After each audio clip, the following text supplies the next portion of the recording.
I knew something was wrong the moment I saw the second fridge, because in 32 years of living in that house, nothing had ever been added to my kitchen without me knowing first. I had just come off a 26-hour nursing shift, the kind that leaves your bones aching and your thoughts moving slow, and all I wanted was a glass of water and silence. But instead I stood there in my own kitchen doorway, staring at a stainless steel refrigerator that hadn't been there the day before.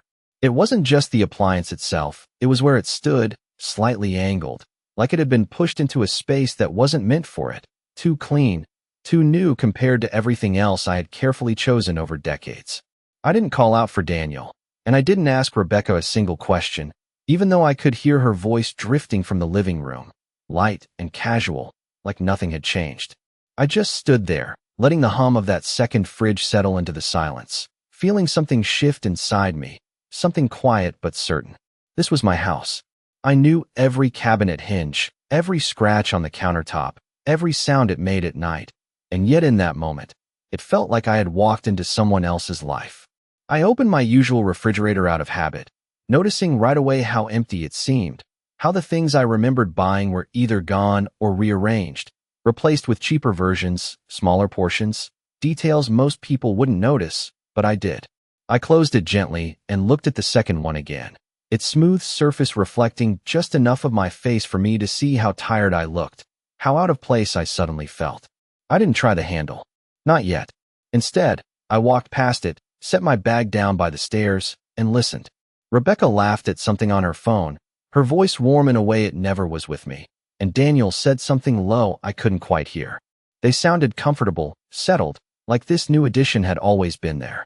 That's when I realized the truth wasn't in the fridge itself, it was in the fact that no one had thought to tell me. I poured myself a glass of water and sat at the table, hands wrapped around it, letting the cold seep into my skin while my mind slowly caught up with what my eyes had already seen.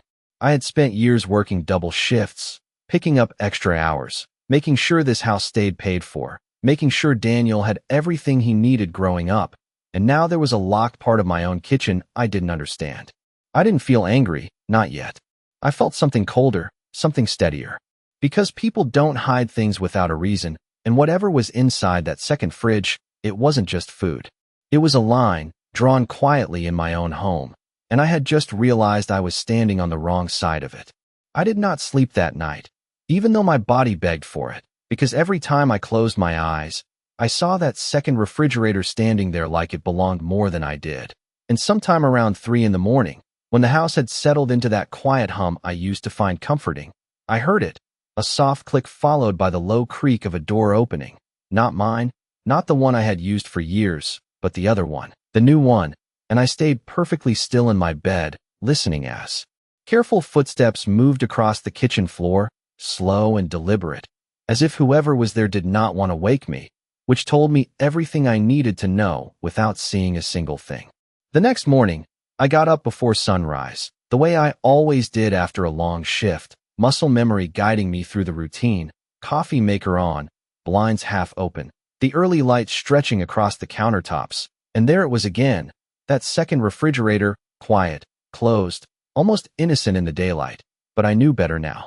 Rebecca came in a few minutes later, dressed for the day, her hair neatly pulled back, her smile quick and practiced when she saw me at the table, and she asked how my shift was, the same way she always did, polite, distant, like we were coworkers sharing a break room instead of family sharing a home, and I answered just as calmly, saying it was long, nothing unusual, because I wanted to see how far she would go pretending that nothing had changed. Daniel came down after her, barely looking at me as he poured himself coffee. His movements rushed, his eyes flicking once, just once, toward that second fridge before he turned away, and that was when I understood this was not something new to them. It was only new to me.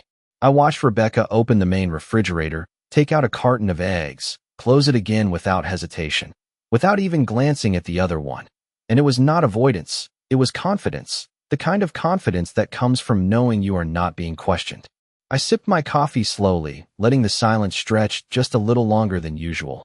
Then I asked, as casually as I could, when the second refrigerator had been delivered, and for a split second, just a fraction of a second, Rebecca paused, her hand tightening around the edge of the counter before she turned to me with a small shrug. and said it had been there for a few days, that she thought I knew, that it was just extra storage because the kitchen had been getting crowded, and her voice was smooth, practiced, almost too smooth, like she had already said those words in her head before I even asked the question.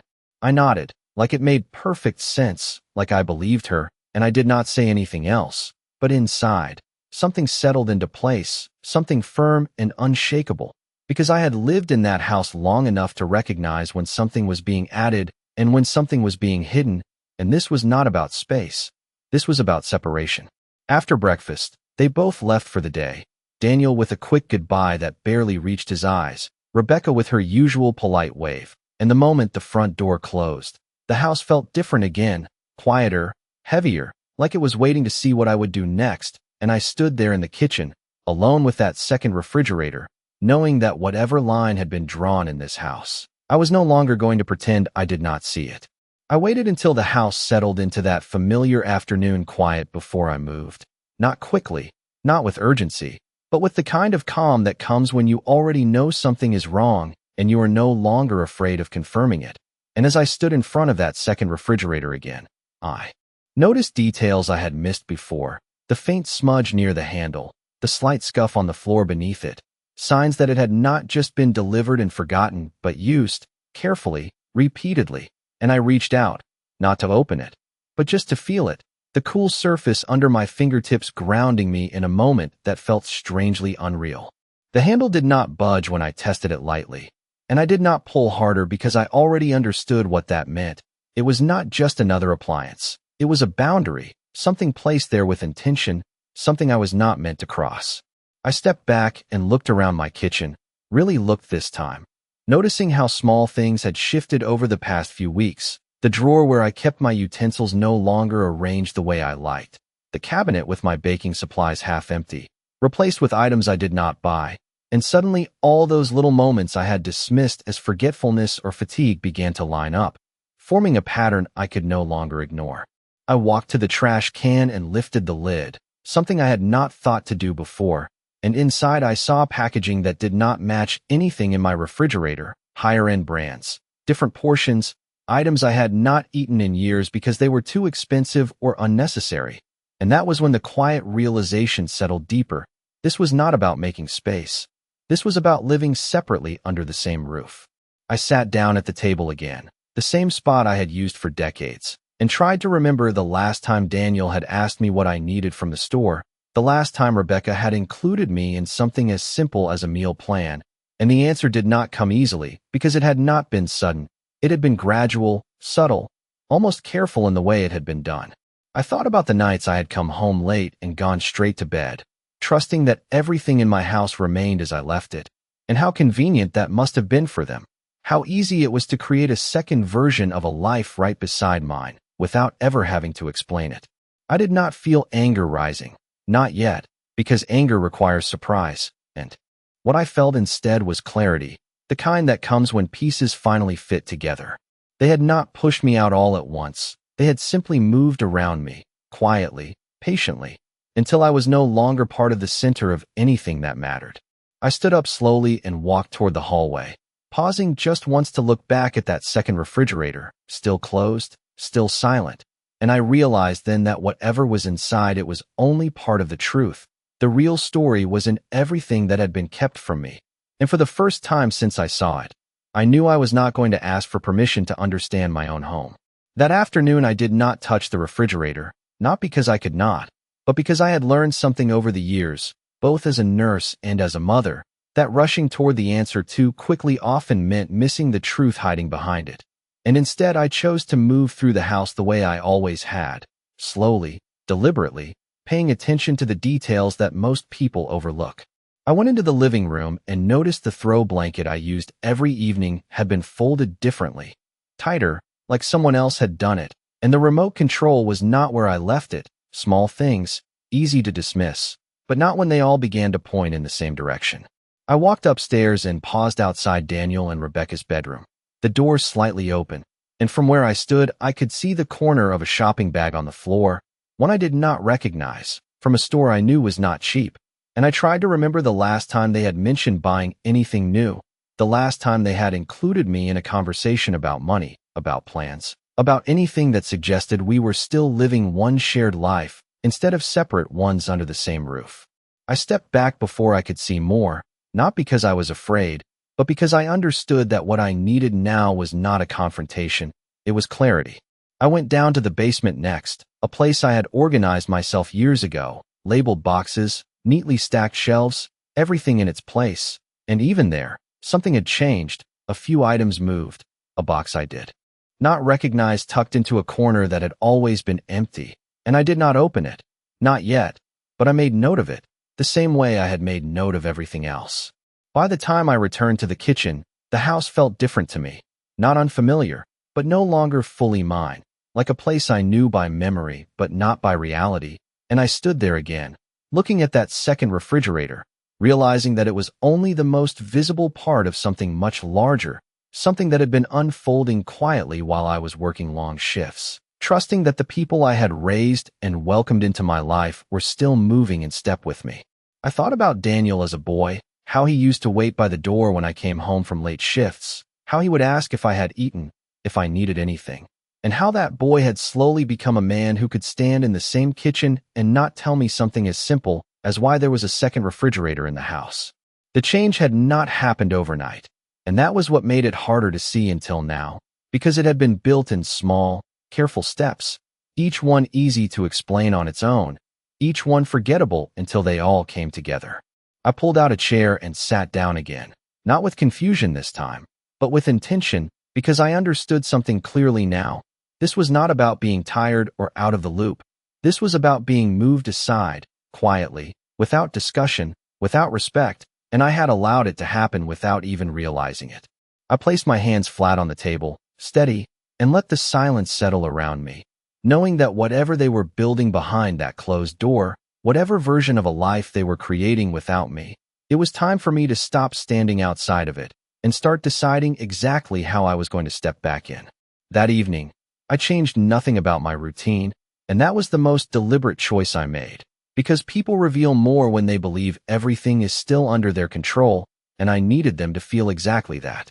I prepared dinner the way I always did, simple, familiar, the kind of meal Daniel had grown up eating, and when they came home, I greeted them the same way, calm, polite, giving nothing away, watching instead of reacting.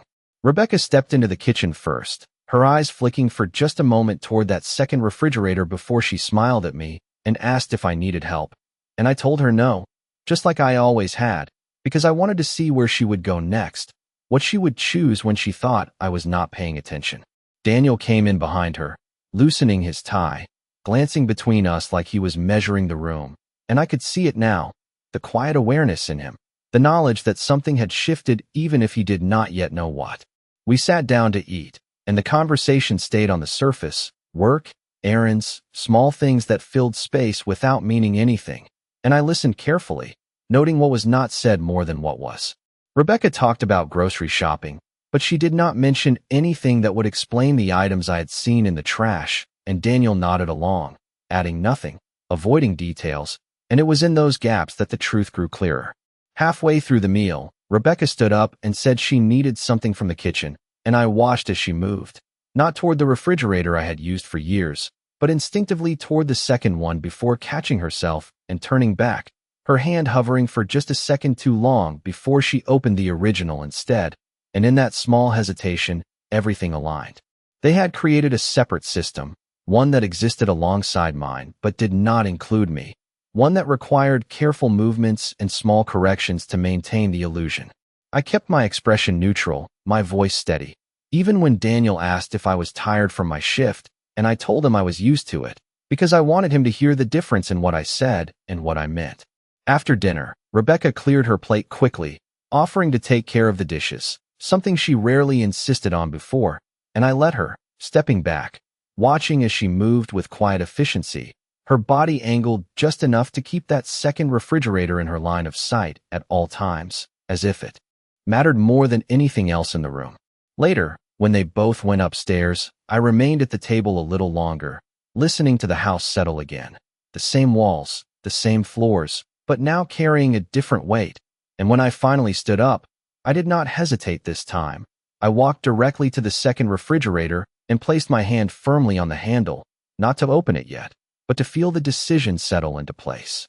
Because I understood now that this was not just about what was inside. It was about everything they believed I would never question, and I had spent too many years building a life in that house to let it be divided without my consent.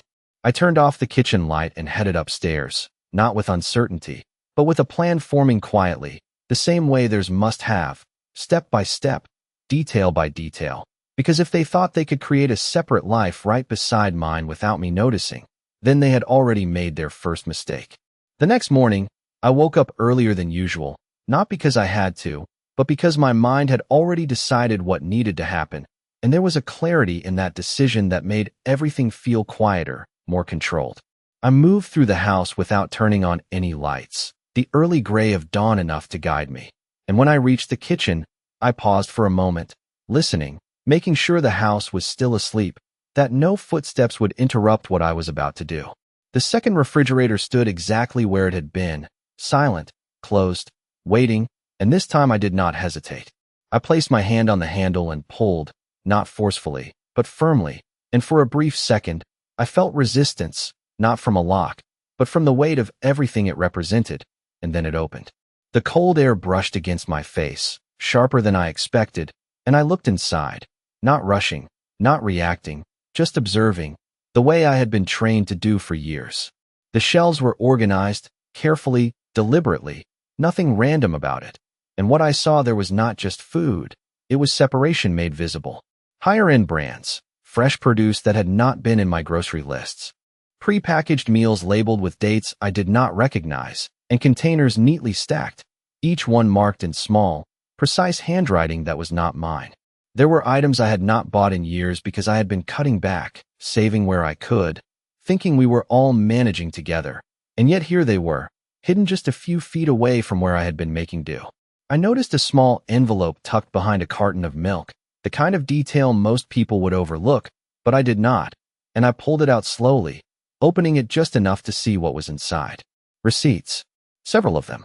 Groceries, specialty stores, amounts that added up quickly, and the address listed on top was not the one I had memorized over decades. It was a different location, one I did not recognize, but one that had been used more than once. I stood there for a long moment, holding that piece of paper, letting the truth settle into something solid and undeniable, because this was not just about food. This was about a life being built parallel to mine, funded in ways I had not been told, planned in spaces I had been quietly removed from. I put the receipts back exactly where I found them, closed the refrigerator gently, and stepped away, my movements calm, measured, because there was no need for panic, no need for confrontation, not yet. I had what I needed now, not answers, but direction, and that was enough. I poured myself a cup of coffee and sat down at the table again. The same seat I had taken the day before, but I was not the same person sitting there, not anymore. The confusion had passed, replaced by something steadier, something deliberate, because I understood now that whatever they thought they were hiding, whatever they believed I would never notice, had already been revealed, and the only question left was how far they were willing to go before they realized I had been watching all along.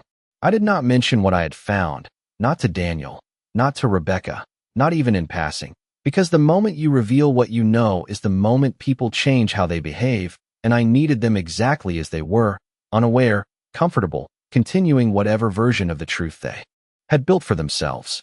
That day, I went about my routine as if nothing had shifted, but inside, everything had, and I began to pay attention in a different way, not just to what they said or did, but to the timing of it, the rhythm of their movements, the small choices that used to mean nothing.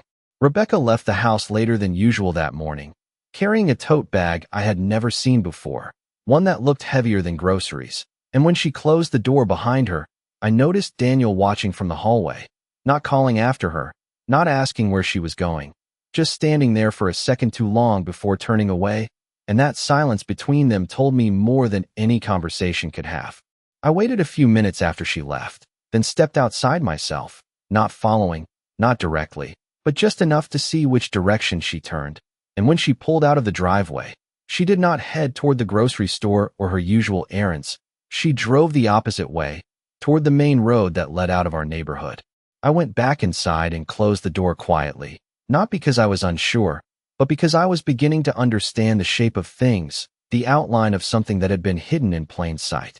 Later that afternoon, Daniel received a phone call while sitting in the living room, and I could hear his voice drop, quieter, more careful, the way people speak when they do not want to be overheard.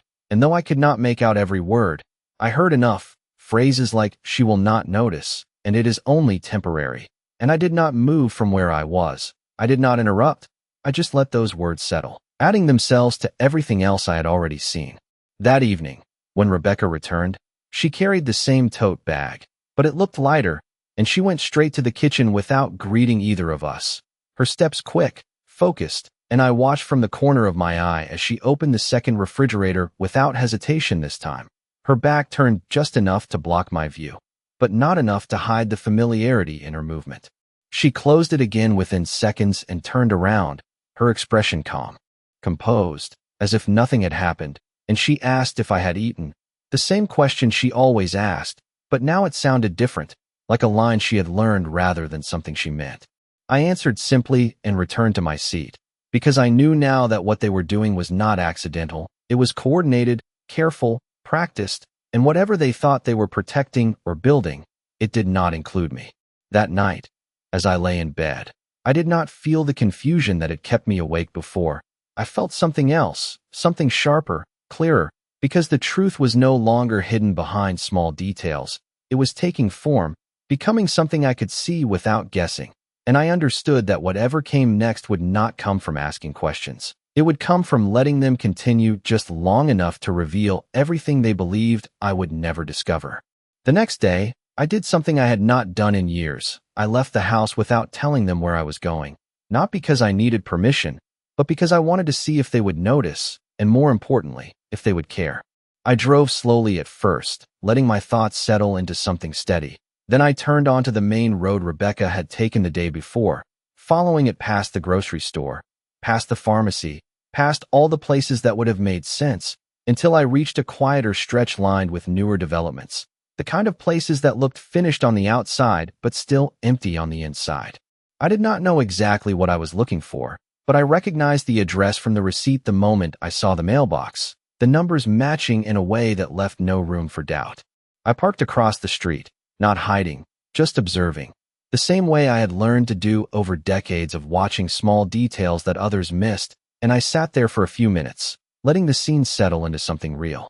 The house looked lived in, not fully, but enough. A car in the driveway that was not Daniel's, curtains slightly drawn, a porch light still on even in the daylight. And then, just as I was about to leave, the front door opened. Rebecca stepped out, holding the same tote bag I had seen the day before, her movements calm, familiar, like this was not a new place to her, but a routine, and behind her, just for a moment, I saw someone else, a figure standing in the doorway, not stepping out, not speaking, just present, and that was enough. I did not need to see more. I did not need explanations or excuses, because the truth was already clear in the way she closed that door gently, the way she walked to her car without looking back, the way she drove off without hesitation, heading in the direction of the life she had built alongside the one she showed us. I waited until she was gone, then I drove home, not rushed, not shaken, just quiet, because something inside me had settled completely now. When I walked back into my kitchen, everything looked the same table, the same cabinets, the same two refrigerators standing side by side, but I was no longer looking at them the same way. I understood now that what had been hidden was not just food or money or convenience. It was an entire separate existence, one that Daniel was aware of, one he had chosen not to tell me about. And that realization did not bring anger the way I might have expected. It brought something colder, something clearer. That evening, when they both returned home, I greeted them the same way I always did, calm, composed, asking about their day, listening as they answered with the same careful normalcy they had been maintaining. And I let them speak, let them believe everything was still as it had been, because I knew now that the truth was no longer something I needed to search for. It was something I had already found, and whatever came next would not be about uncovering it. It would be about deciding exactly what I was going to do with it. The following morning, I did not wait for anything to happen. I created the moment myself, the same way they had created their version of things without me, quietly, deliberately, without asking for permission. I set the table for three, just like I used to, placing everything in its usual position, making sure nothing looked out of place, because appearances mattered, especially when truth was about to be introduced into a room that had been carefully avoiding it. When Daniel and Rebecca came into the kitchen, they paused for just a second, sensing something different even though they could not name it. And I greeted them with the same calm tone I had used every day, asking them to sit, telling them I had something I wanted to talk about, nothing urgent, just something that had been on my mind. They exchanged a quick glance, subtle but telling, and took their seats across from me, waiting, cautious in a way they had not been before. I did not rush into it. I poured coffee first, the familiar sound filling the silence, giving them time to settle into whatever they thought this conversation might be. And then I looked at them, not with anger, not with accusation, but with the kind of clarity that comes when there is nothing left to guess. I told them I had gone for a drive the day before, that I had followed a road I had not taken in years, and that I had found an address that matched something I had seen in my own kitchen. And as I spoke, I watched their faces carefully, the way Rebecca's posture stiffened, the way Daniel's eyes dropped for just a moment before he looked back up, already knowing what I was about to say. I did not raise my voice. I did not demand explanations. I simply stated what I knew, piece by piece. The second refrigerator, the receipts, the separate groceries, the house on the other side of town, and with each detail, the space between us shifted, the version of reality they had been maintaining no longer able to hold its shape. Rebecca tried to speak once, starting with something about misunderstandings, about timing, but I lifted my hand slightly, not to silence her, but to make it clear that this was not a conversation about excuses. This was a moment of acknowledgement. Daniel finally spoke, his voice quieter than I had ever heard it, saying they had meant to tell me, that it was temporary, that they were trying to figure things out, and I listened without interrupting, because what he said no longer mattered as much as what he had chosen not to say before. When he finished, I nodded once, slowly, and told them I understood, not the situation itself, but the decision they had made to build something separate without including me, to live two lives under one roof as if I would never notice the difference. I stood up then, not abruptly, but with purpose, and I told them that I had already begun making my own arrangements, that I would not be part of something that required me to be kept in the dark, and that whatever they were building, they would have to do it without assuming I would remain where they had quietly placed me. Neither of them argued. Neither of them tried to stop me, and that silence confirmed everything more than any words could have. I walked out of the kitchen without looking back, not because I was leaving my home, but because I was choosing how I would stand in it from that moment forward. And as I reached the hallway, I realized something simple and final. They had believed they were dividing my life into parts one would never see. But all they had really done was show me exactly where I no longer belonged, and exactly where I needed to take my place again.